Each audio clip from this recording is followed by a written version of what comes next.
Hi നമസ്കാരം. RSSന്റെ മുഖപത്രമായ organiser Jantar മന്ദറിലെ പ്രക്ഷോഭവുമായി ബന്ധപ്പെട്ട് അക്ഷരാർത്ഥത്തിൽ ഒരു ഹിറ്റ് ലിസ്റ്റ് എന്ന രൂപത്തിൽ ഒരു പട്ടിക പുറത്തിറക്കിയിട്ടുണ്ട്. ജന്തർ മന്ദറിലെ പ്രക്ഷോഭത്തിൽ ഭാഗവാക്കായ എന്നാൽ RSS ഇൻവെർട്ടർ കോമ കുഴപ്പക്കാർ, അപകടകാരികൾ എന്ന് കരുതുന്ന വ്യക്തികളുടെ ഒരു പട്ടികയാണ് പുറത്തിറക്കിയിരിക്കുന്നത്. അതിൽ 3ാം സ്ഥാനമാണ് എനിക്ക് നൽകിയിരിക്കുന്നത്. അപ്പോൾ ചില സുഹൃത്തുക്കൾ എനിക്ക് അയച്ചു തന്നപ്പോൾ ഞാൻ പറഞ്ഞു അത് ഒരു അംഗീകാരമായി, ഒരു ബാഡ്ജായിട്ട് ഞാൻ കാണുന്നു എന്ന്. ജന്തർ മന്ദറിലെ പ്രക്ഷോഭം ആരംഭിച്ചത് മുതൽ ആ പ്രക്ഷോഭത്തെ അവഹേളിക്കാനും ദേശവിരുദ്ധമായി ചിത്രീകരിക്കാനും RSSനെ പിന്തുണയ്ക്കുന്ന ഗോദി മീഡിയയും കിണഞ്ഞു പരിശ്രമിച്ചു. അതിന്റെ ഭാഗമായിട്ടാണ് കടഞ്ഞെടുത്ത ഒരു ഹിറ്റ് ലിസ്റ്റ് അവർ ഇപ്പോൾ പുറത്തുവിട്ടിരിക്കുന്നത്.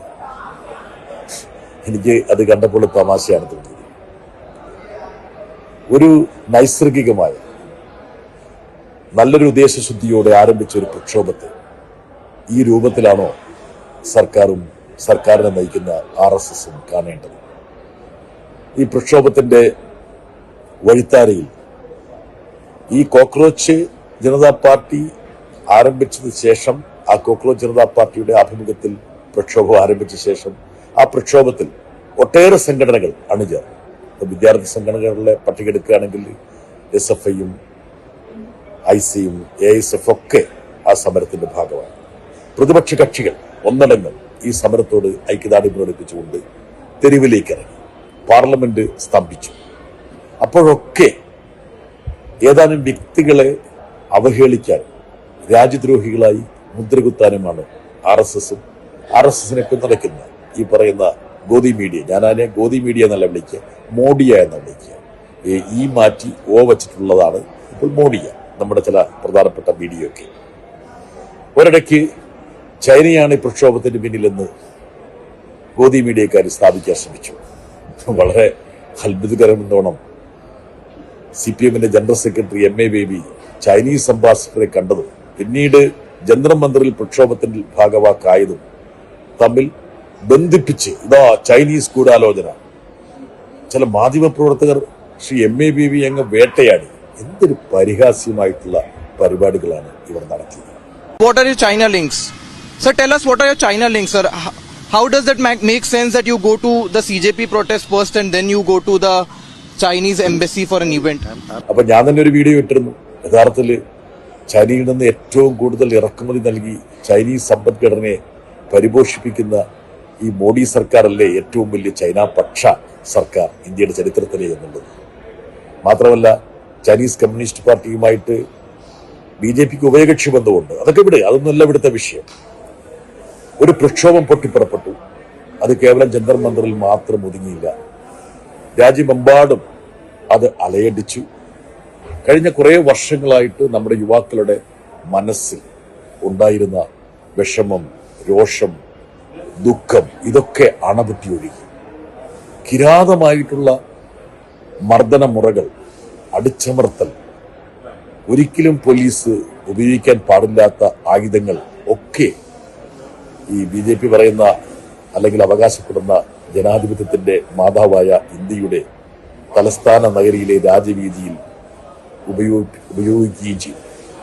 ഇതൊന്നും കൂടാതെയാണ് ഇപ്പോൾ വ്യക്തികളെ തെരഞ്ഞുപിടിച്ച്, ആ പട്ടികയിൽ ഒരുപാട് ആൾക്കാരുണ്ട്. പക്ഷെ എനിക്കൊരു വിഷമം തോന്നുന്നത് വെച്ചാൽ അരുന്ധതി റോയിയെ പോലുള്ള, അല്ലെങ്കിൽ പ്രശാന്ത് ഭൂഷണെ പോലുള്ള, യോഗേന്ദ്ര യാദവിനെ പോലുള്ള, എൻ്റെ പാർലമെന്റിലെ സഹപ്രവർത്തകൻ സഞ്ജയ് സിംഗിനെ പോലുള്ള ഒട്ടേറെ വ്യക്തികളൊക്കെ എന്നെക്കാളും താഴെ വെച്ചിരിക്കുന്നത്. അപ്പോൾ അത് എനിക്ക് അത്രയൊരു മഹിമ RSS തരേണ്ടിയിരുന്നോ എന്നുള്ളൊരു ചോദ്യം എൻ്റെ മനസ്സിൽ വരുന്നുണ്ട്. വൈകിയ വേളയിലെങ്കിലും ഇന്ത്യയുടെ യാഥാർത്ഥ്യങ്ങൾ തിരിച്ചറിഞ്ഞുകൊണ്ട് ഒരു ജനകീയ പ്രക്ഷോഭത്തിന്റെ ഉദ്ദേശശുദ്ധി എന്തായിരുന്നുവെന്നും അതിനോട് എങ്ങനെയാണ് പ്രതിക്രിയ നടത്തേണ്ടതെന്നും RSS പഠിക്കുന്നതെന്നുള്ളതാണ്. ഇപ്പോൾ കേരളത്തിലൊക്കെ നടക്കുന്ന കൊലവിളി കണ്ടല്ലോ. അതായത് സമരത്തിൽ ഭാഗമാക്കാകുന്ന പെൺകുട്ടികളെ ബലാത്സംഗം ചെയ്യണം, അവരെ വെടിവെച്ചു കൊല്ലണം. ഇതൊക്കെയാണല്ലോ ഇപ്പോൾ RSSന്റെ വളരെ സജീവമായ നേതാക്കളുടെ ഭാഗത്തു നിന്ന് വരുന്ന പ്രതികരണങ്ങൾ. ഒറ്റ കാര്യം എനിക്ക് ഇവരോട് പറയാനുണ്ട്. നമ്മൾ പൊതുരംഗത്ത് നിൽക്കുന്നത് RSSന്റെയോ RSSന് കുഴലൂതുന്ന ഏതെങ്കിലും ഗോദി മീഡിയയുടെ പരിലാളനയോ പ്രോത്സാഹനമോ പ്രതീക്ഷിച്ചല്ല. ജനപക്ഷത്താണ് ഞങ്ങളെപ്പോലുള്ള ആൾക്കാർ നിലയുറപ്പിച്ചിരിക്കുന്നത്. ജനങ്ങളുടെ പ്രശ്നങ്ങൾ ഏറ്റെടുക്കാനും അതിനുവേണ്ടി പ്രക്ഷോഭം നടത്താനുമാണ് ഞങ്ങൾ നിയോഗിക്കപ്പെട്ടിരിക്കുന്നത്. അതിൽ ഞങ്ങൾ സമർപ്പിതരാണ്. അക്കാര്യത്തിൽ പ്രത്യേകിച്ച് ആരുടെയും സർട്ടിഫിക്കറ്റ് ഞങ്ങൾക്ക് വേണ്ടതില്ല. നിങ്ങൾ ഞങ്ങളെപ്പോലുള്ള ആൾക്കാരെ ഹിറ്റ് ലിസ്റ്റിൽ വെച്ചു എന്ന് വിചാരിച്ചിട്ട് ഈ ഒരു സമരമുഖത്ത് നിന്ന് പിന്തിരിയുമെന്നുള്ള ഒരു വ്യാമോഹവും നിങ്ങൾക്ക് വേണ്ട. മാത്രമല്ല, നിങ്ങൾ നൽകുന്ന ഈ ഭീഷണി, നിങ്ങൾ തയ്യാറാക്കുന്ന ഹിറ്റ് ലിസ്റ്റൊക്കെ ഒരു അംഗീകാരത്തിൻ്റെ ബാഡ്ജായി നെഞ്ചിൽ കുത്താനാണ് ഞാൻ ആഗ്രഹിക്കുന്നത്.